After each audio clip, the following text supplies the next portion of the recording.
George, Yeah. where you? My notes right there or there. I'd like to have it.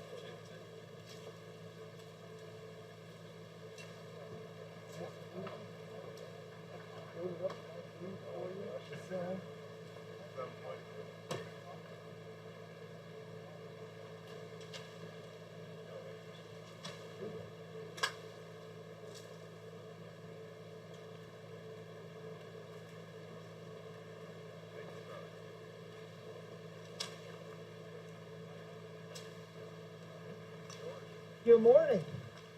I'd like to welcome you all out to Pipestem State Park today. We're so excited to have our governor here today to announce some special trout stocking issues. It's always wonderful when the governor visits our parks. You know, he's the main reason that we're investing over $100 million in restoring our parks, and that's just unheard of. No one ever thought that we could do it. When he puts his mind to something, he gets it done. So he's here this morning to talk to you a little bit about some of the special things that we'll be doing this fall. Governor?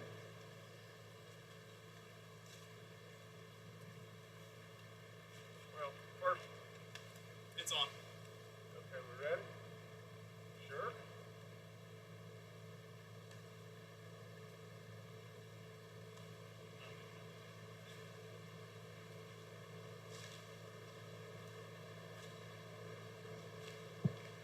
Okay, now we'll go. Well, first thing, it's incredible if you just drive in the front gate out of this unbelievable jewel that we have in West Virginia. Now, just think about it just for 1 second. I can remember not long ago driving in and looking at a park that was becoming run down looking. And we're doing a lot of exciting things throughout all of our parks in West Virginia. Just the other day, and I'm going to take this off. Just the other day, over the weekend on Sunday, we were at Pipestem State Park, which is up in the northern part of the state. And we're remodeling a lodge and doing a lot of stuff up there. That's exciting stuff up there as well. It's beautiful beyond belief. But it absolutely is nowhere close, in my opinion, to as beautiful as what we have right here, just right here in southern West Virginia. And you know, over and over and over, through our great Chelsea Ruby and through our great Steve McDaniel, all the stuff that they have done, and I mean that sincerely, all the stuff that they have done in regard to stimulating our DNR and tourism throughout this state, it's off the chart. Now, they had to have a leader of the band.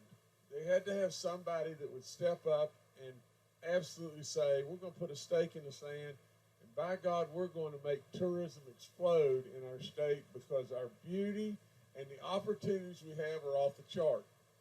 Now, I never, ever talk to you about from notes because I just speak from my heart. But there's so much stuff here, I've got to tell you this stuff. You know, just think about this. Over the next 2 weeks, we'll stock almost 50,000 pounds of trout in 39 lakes and streams across our state. This year's stocking will also include an additional 6,000 pounds of trophy-sized fish. And Steve was just telling me, in addition to that, we'll absolutely be doing an additional 15,000, is that, or 5,000? Additional 5,000, pounds of trophy-sized fish later on. Now think about it. Today, this is basically the kickoff. It's maybe a ceremonial stocking, and the primary stocking, I guess, will be going on but on October the 24th, the DNR will stock an additional trout in a bunch of lakes and parks all across our state. Now, this will give, there's 2 young guys, and they were walking up through here, and I guess they'd been fishing this morning or whenever, and they decided, they'd just walk out and everything, so they were leaving. And as we were coming by, the park ranger or whatever stopped there and said, "I don't think y'all ought to leave right yet." And so they turned around and came back. And when I stopped with them and said, "Guys, I think it'd probably be a good idea for y'all to hang around just a little bit longer and everything." But it is just truly unbelievable. There's so many. It just could go on and on. I know that we have spent a little in excess of $12 million at the Pipestem State Park.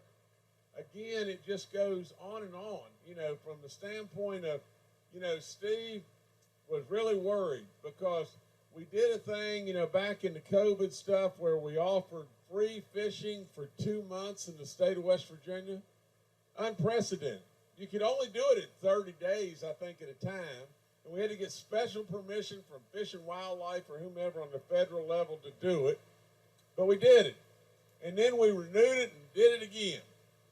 Probably one of the only states in the country that's ever done that, And so in doing so, naturally, everybody says, "Oh, my gosh, it's going to take away from our license and our fees and everything that we collect, and it's going to really hurt us." Well, it did hurt us to the tune of about $1 million. But by the time we got to the end of the road, now we're forecasting that we're going to be $75,000 ahead of last year, even with the free fishing. It's good stuff. There's so much stuff happening in this state, it's unbelievable. And really and truly, I have said it so many times. I want you to just hear it, and I want you to take it to heart. I've said over and over and over, any frog that's not proud of its own pond isn't much of a frog. Now think about that. Think about that. That didn't come from me. That came from a guy that worked with me forever and just tragically had a heart attack at 63 years old and died. He was our farm manager from South Carolina. His name was Tom Floyd. He used to say that all the time, but it's ever so true. All we really had to do in the state of West Virginia was be proud of this. Look at it. For God's sakes, a living, all we had to do is just be proud of who we really are. And then put some money in it and really get after it, and lo and behold, then get the right great people to head up the whole deal, and lo and behold, look what's happening. Tourism is absolutely, totally on fire in West Virginia. I think Chelsea would tell you that in West Virginia, we take in a revenue of like $4.3 billion, 4.6. I shorted her, $300 million. 4.6 billion with a B dollars in tourism annually. It's amazing. Amazing what a resource we have right here. And so, look, guys, you guys that were walking up through there and leaving fishing, y'all come up here. Come here.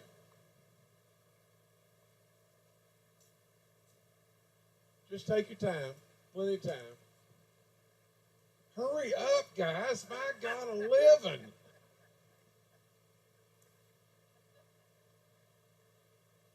Now, I want you to stand right here in front of this truck. I don't want you to get real close to us and everything. Stand. No. Come on around. Come on around.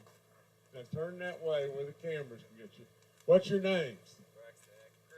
Where y'all from? Wonderful, wonderful. Well, we're gonna show you something here in just a second, and I promise you, you're gonna grin really big, okay?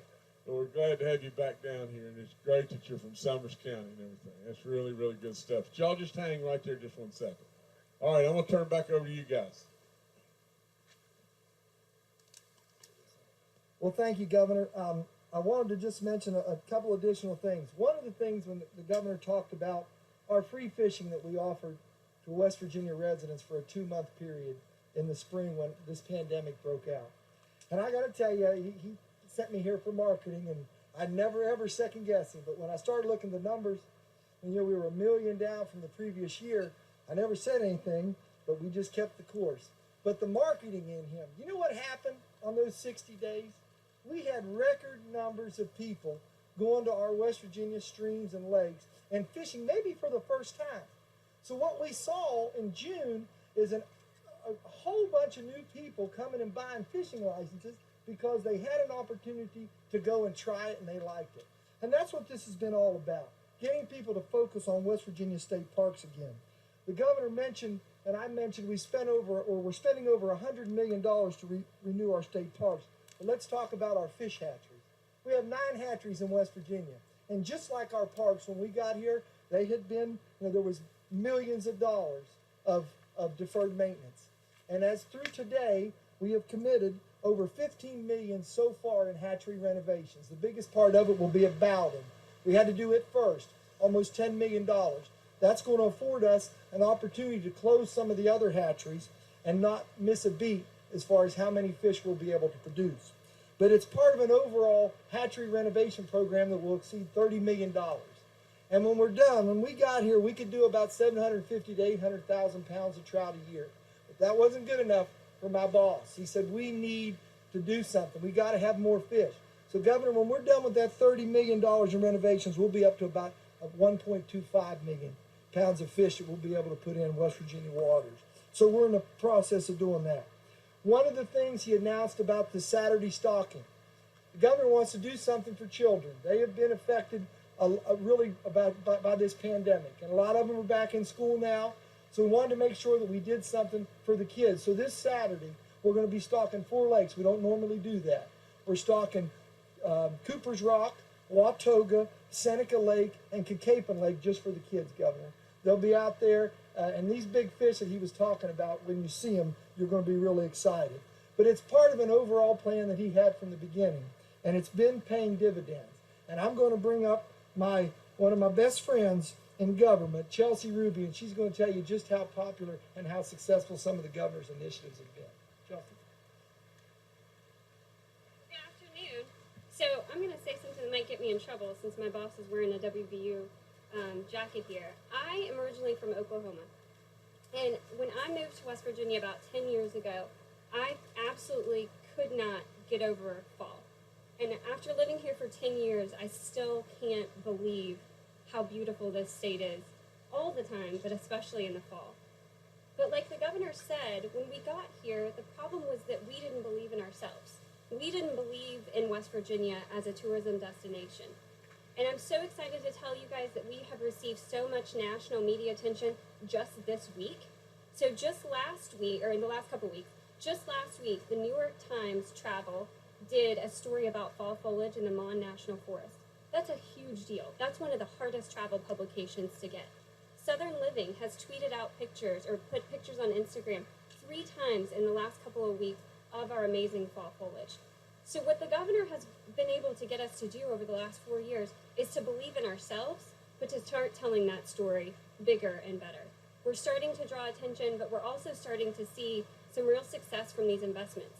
So 2 years ago, we were able to triple the advertising budget, and that's what's helping us get these marketing leads. That's what's helping us tell the world about the beauty that we have right here behind us. On the hunting and fishing side, you might think, what is that? What does that have to do with tourism? Well, it didn't used to. But the governor said, wait a second, we don't have hunting and fishing in our tourism promotions? So today we do. So the last 2 years, when many other states were seeing declines in hunting and fishing licenses, we're starting to see increases again. We're not just seeing them from in-state folks who are starting to get out, but we're also seeing more out-of-state folks coming in and enjoying the great outdoors. So it's great to see you guys out here today. I'm excited to see the folks that are going to come out later today and across the next 2 weeks to all of our state parks and forests. And Governor, thank you on behalf of the 45,000 West Virginians who work in the travel and tourism business. Thank you.